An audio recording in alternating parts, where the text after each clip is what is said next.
ಈ ಬಾರಿ ರಾಜ್ಯದಲ್ಲಿ ವಾಡಿಕೆಗಿಂತ ಹೆಚ್ಚು ಮಳೆ ಆಗ್ತಾ ಇರುವ ಪರಿಣಾಮ ರಾಜ್ಯದ ಬಹುತೇಕ ಜಲಾಶಯಗಳು ಭರ್ತಿಯಾಗಿರುವಂಥದ್ದು.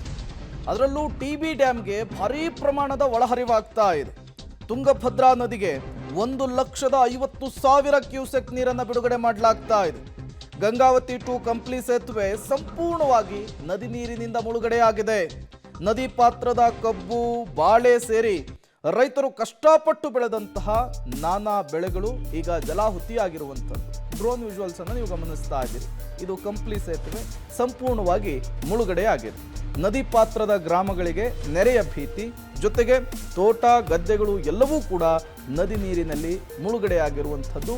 ರೈತರಿಗೆ ಲಕ್ಷಾಂತರ ರೂಪಾಯಿ ನಷ್ಟ ಕೂಡ ಆಗಿದೆ.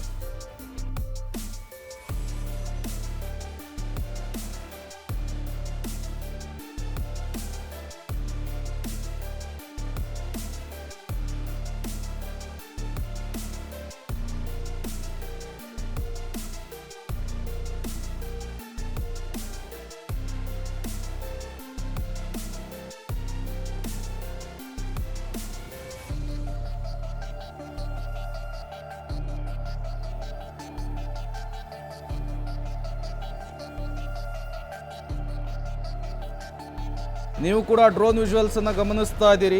ತುಂಗಭದ್ರಾ ಜಲಾಶಯದ ಆರ್ಭಟ ಹೇಗಿದೆ ಅಂಥೇಳಿ. ಮನೆ, ಸೇತುವೆಗಳು, ಹೊಲಗದ್ದೆಗಳು ಎಲ್ಲವನ್ನೂ ಕೂಡ ನದಿ ನೀರು ಆಪೋಷಣ ಪಡೆದುಕೊಂಡಿದೆ. ಕಣ್ಣು ಹಾಯಿಸಿದಷ್ಟುದ್ದಕ್ಕೂ ಕೂಡ ಬರೀ ನೀರೇ ಕಾಣಿಸ್ತಾ ಇದೆ.